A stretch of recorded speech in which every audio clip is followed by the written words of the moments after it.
Hi guys, welcome back to another week's update on my Mounjaro journey. What can I say? It's week 10. It's week 10, guys, and I have a lot of updates to give you. Some I'm happy about, some I'm not so happy about. But it's a journey. It's about consistency. It's not about whether I finish the race first. It's about me enduring. And I'm feeding myself these things, right? Because um, it's been a struggle. So, for those of you who are new to this channel, I am Shelly, and this is the part of my channel that talks about my Mounjaro journey. For those of you who are not so new here, welcome back, and thank you as always for sticking and staying. So, let me just pull up my notes as to what happened this week on my week 10. So as you would have known, I did maybe like a week 9, 9.5 a week 9, 9.5 kind of a thing because hurricane in my country, lots of things went out of the ordinary for me. Um, had a little, lots of pivoting that had to go on because of the hurricane. So in terms of the proper notations that I would have taken to give you updates, I may not have them all together and succinct as I want. But hey, we're just gonna have to wing it and see what makes sense of all of this, right? But it's my week 10 update, and I thought I had to jump on here to let you know what's been happening. So I am strongly confident, guys, this is gonna be a very real moment. Simply because I would have mentioned in other videos that I went on the path of compounding. And my last video, I spoke about to compound or not to compound. That is a question. I started that process with Mochi Health, got my supplies, and will be flying up in a couple of days to, what was that? Anyway, we'll be flying up a couple of days to collect my vials, right? And my vials were prescribed for 5 milligrams. So that's where I am going to have to say some little bad things, not so good things rather, about what's happening for week 10. Because I would have done a prescription with Mochi Health for 3 months on a 5 milligram. And of course, I'm on a 5 milligram of Mounjaro now in week 10.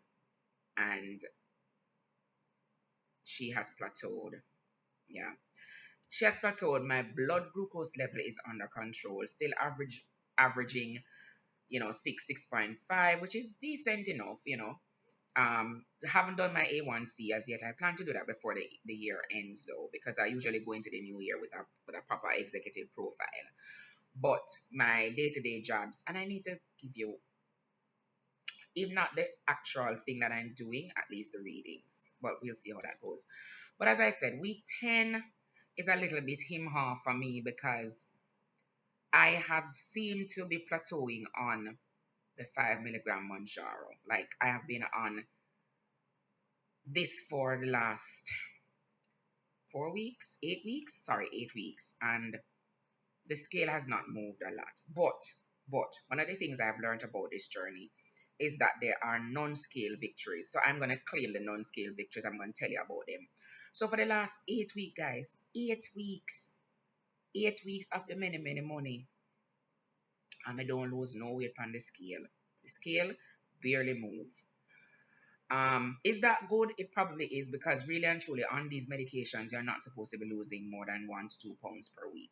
Unfortunately for me, I'm not even averaging that right now. So I'm considering titrating up to 7.5.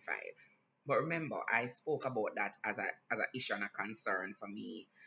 Doing Mounjaro, doing a GLP-1 in Jamaica, because I don't know where to get a 7.5. So if anybody know where I can get a 7.5 Mounjaro like yesterday, tell me please, because our doc, right? My doc. So I don't have a 7.5, but right now on the 5, I am plateauing, no weight loss. But as I said, there may be non-scale victories that I am obviously seeing because you see the big shirt, talk truth, guys, the shirt big, it's it big. So there are inches that are being slowly, you know, coming down. You know, the waist, the as I said, the collarbones are coming back out. You know, the face is coming down. But 8 weeks done and the scale don't move. She have a problem with that. She have a problem with that because 8 weeks from 185, I'm still there.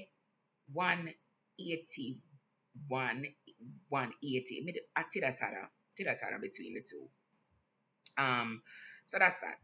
So I'm considering titrating up, but as I said, I have 3 months of compounded 5 milligram, which God knows what I'm gonna do with him. I've got to start find a couple of my friend them. But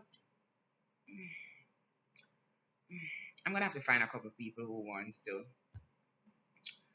Yeah. Anyway, so um, so I'm not averaging the amount of weight loss that I should be at this time, and I've been 8 weeks not losing any major scale victory weight is of a concern to me. Albeit, I probably shouldn't be concerned because I think I did lose a great deal of my 30 pounds overall within week 4. So I guess my body is just catching up with everything else that is happening. But that is the conundrum that I'm facing. The fact that I'm on a 5 milligram of the active ingredient, no compounding, no mixing, no additives, and I'm not losing the weight that I want to lose after 8 weeks.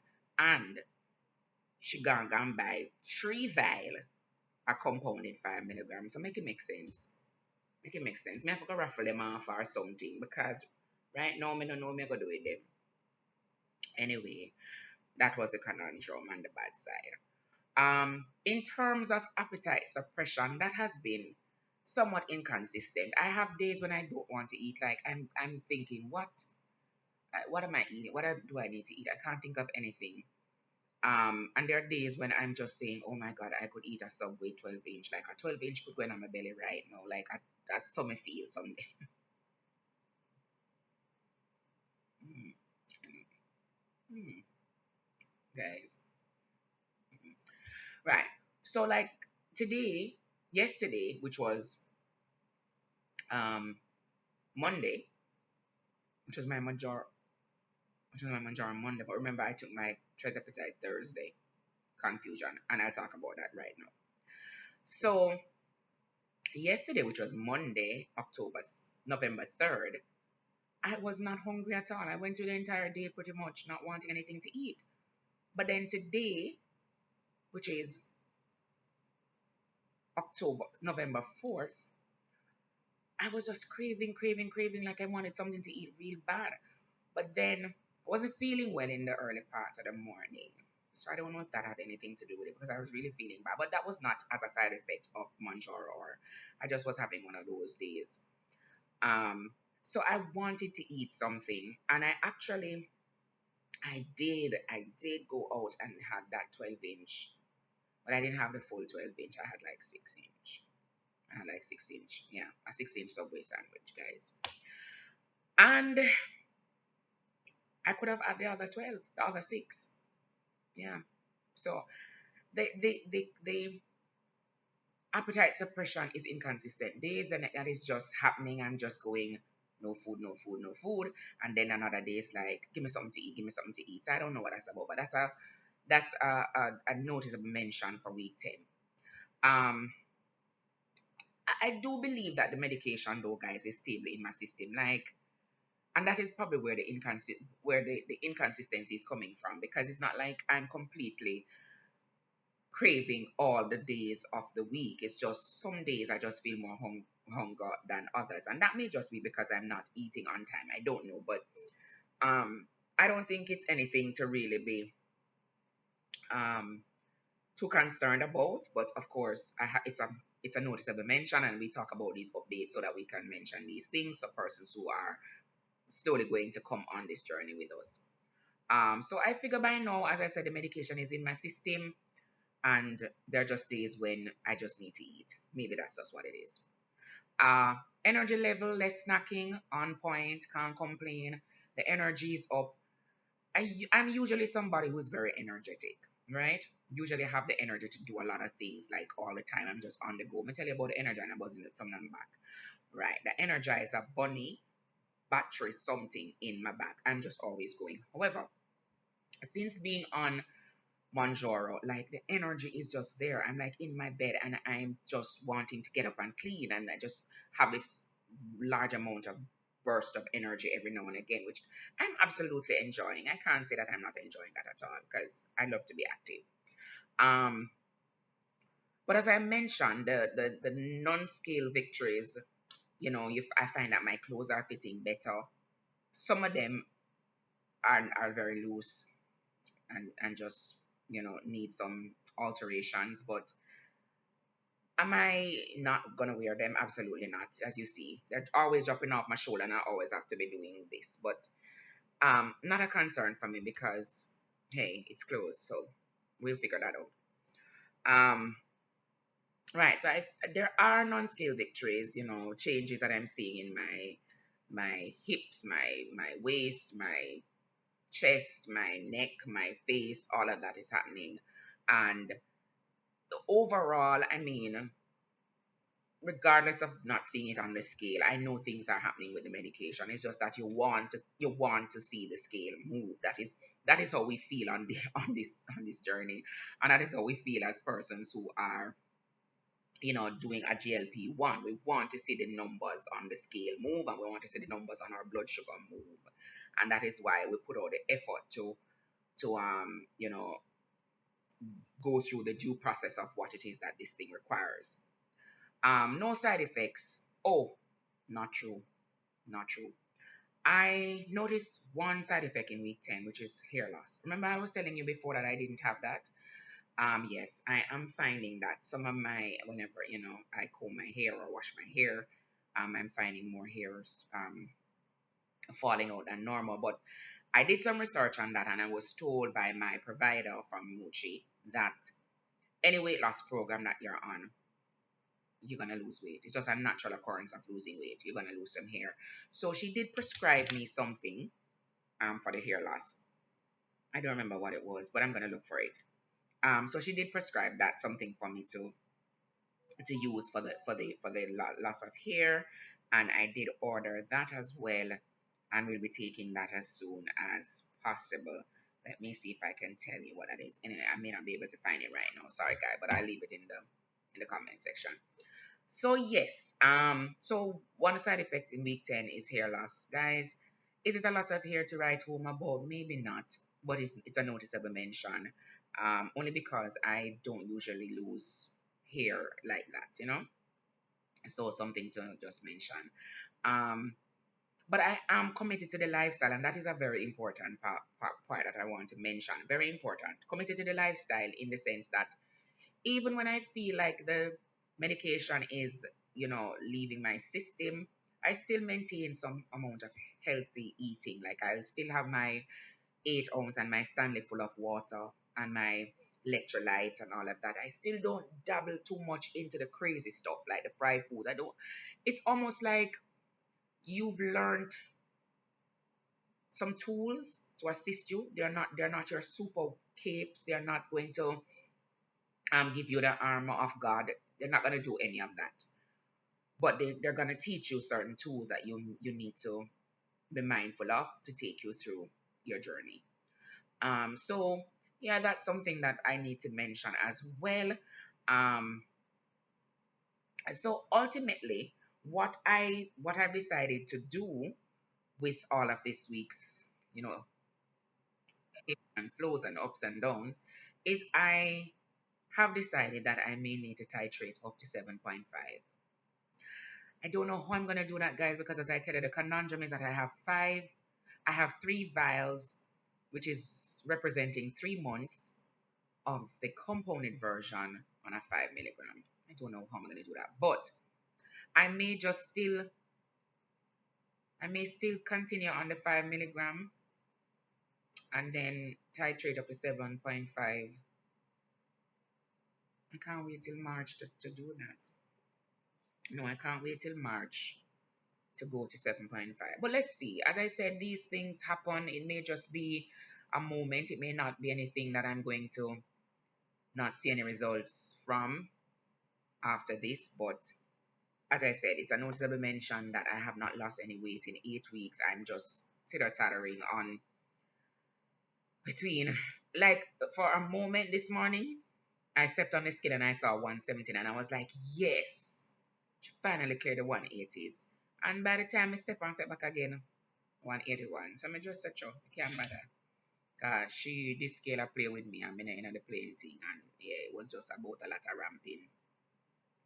But as always, I would always do my research and I'll always tell you what I find to assist me and then to see if it will assist you. So, some practical tips that I did in my research that I found in my research is when you're at a place where you're plateauing or it seems like the medication is not assisting you, up the proteins, up the vegetables, up the greens, and see if that will help. Also, another noticeable practical tip and something to mention is that a lot of persons within the community have stated that when they plateau, they change injection sites. So that may be what I'm going to do with my 5 milligram of 3 vials of compound versions, right? I may just start to stick elsewhere of my body. There are different parts of your body that the manufacturers indicate are places that you can switch in order to see changes in the weight loss and changes in your blood sugar management and support. So I normally take my shots in my arm week on, week off, week on, week off. But that's because somebody was giving the shots to me. Um, Maybe now that I could potentially give myself a shot, I may start in my abdomen or in my thighs or in the back of my arms, because these are all places that they mention that you can take your shot. So that may be something, rotating the injection site may be something that will help to take me to another level without having to titrate up 7.5. So we'll see how that goes. And another useful and practical tip when it comes to plateauing that I have researched as well is hydrate. No, I do that all the time. So I don't know how much more hydration I will need, but I will do just about what is necessary to be done in order to ensure that I am seeing the numbers in both the blood glucose level as well as the scale. As I said, I'm not too hung up on the scale so much because I am seeing non-scale victory.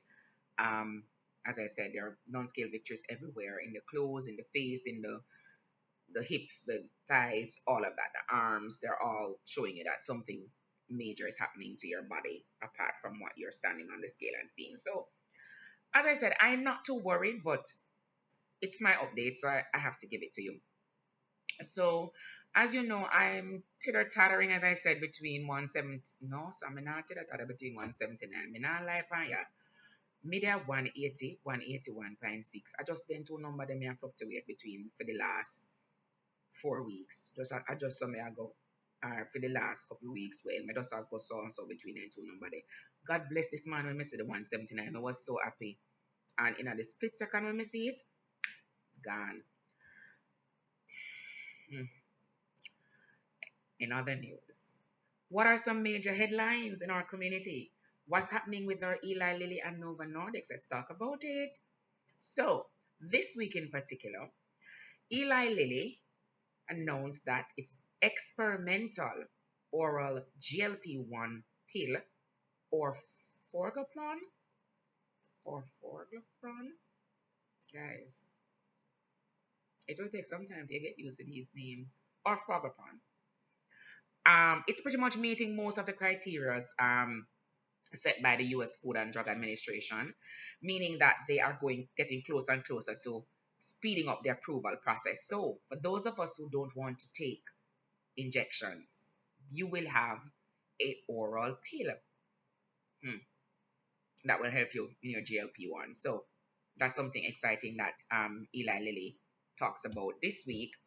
Um, and in terms of the drug itself, there has been patients who have lost weight of 12.4% of their body weight on the stage trials of the GLP-1 pill from Eli Lilly. So that is something that is exciting again because, hey, if we don't have to take something by injection and you can pop a pill and you're getting the same amount of weight loss or very close to it, then that's a hooray la la moment, right? And then Eli Lilly also mentioned this week that they have raised its full year profit or revenue. They have come on board very strong. Hey, these GLP some things and these diet something. We are a dieting world.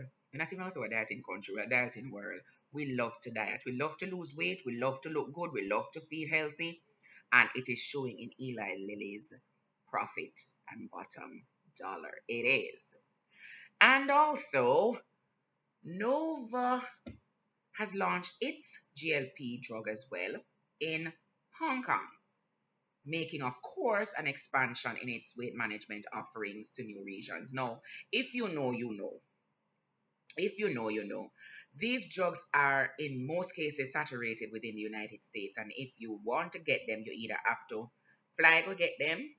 I miss me right here flying to get meds, or you have to do your other means. But the expansion of these drugs going outside the United States is awesome. We now have them in the UK, we now have them in India, we now have them in Hong Kong. So hello, Nova, Eli, they're making this thing not just concentrated within the United States of America, because obesity is everywhere. 70% of the world is obese.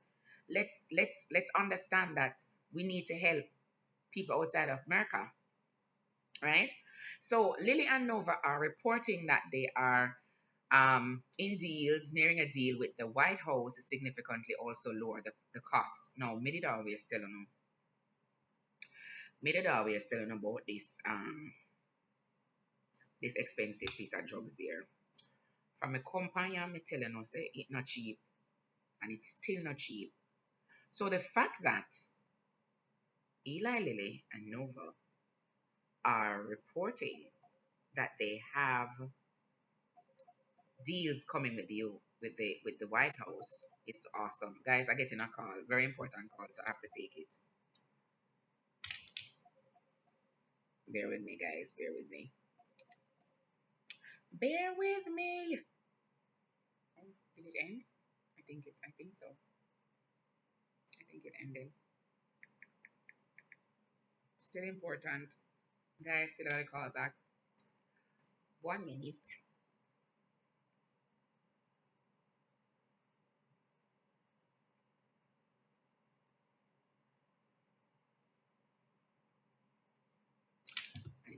Right. So the fact that these drugs are coming to the White House and there are talks about lowering the cost of it is awesome. So that is another newsworthy thing for us to look out for this week and keep our ears to the ground just to see exactly what's happening and to see how best, you know, we can appreciate whatever is coming out of the White House where the cost is concerned. As always, it's always welcome to have these costs reduced for the benefit of these life-changing medications, right? And finally, in our news segment as to what's happening in our community this week with our manufacturers, there is a bidding war. And this is being intensified between Nova and Pfizer for, again, this crazy, crazy space that is now taken over by GLP-1s, which I am loving. Um, and it's what it does really is just increases competition. And what competition does is it makes it easy for the consumer. So I'm here for the competition. I'm here for it. I'm not complaining about the competition. Nova, Eli, and Pfizer, get onto it. Let it be cheaper for us and let us benefit all. So, all of this, what does it mean for you? What does it mean for me? What does it mean for our community? It just simply means that more and more drugs will be available in different forms for us to take advantage of. There will be less invasive alternatives to um, injections with the pills, the ofragapon.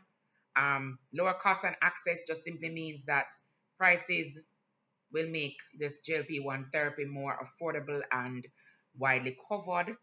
by insurance and other, places that assist with covering your medications. And it will just mean reducing the cost from out of pocket because based on the fact that these drugs are so inaccessible and it drives the cost, and insurance companies tend to want to stay very far from them because there's too much that's going to be a burden on their policies.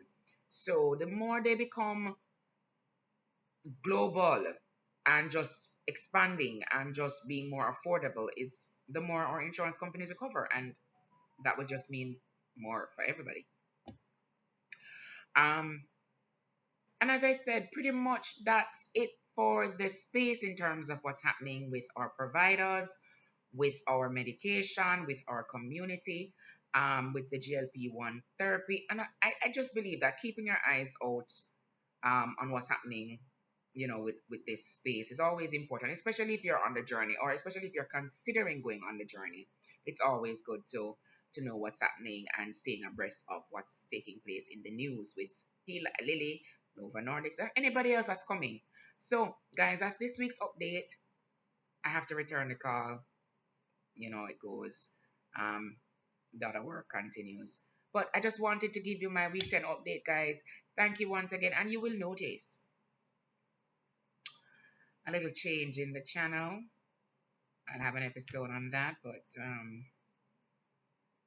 know you'll stick and stay regardless of where we are.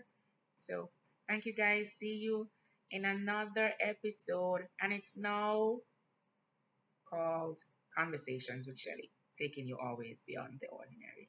Bye, guys.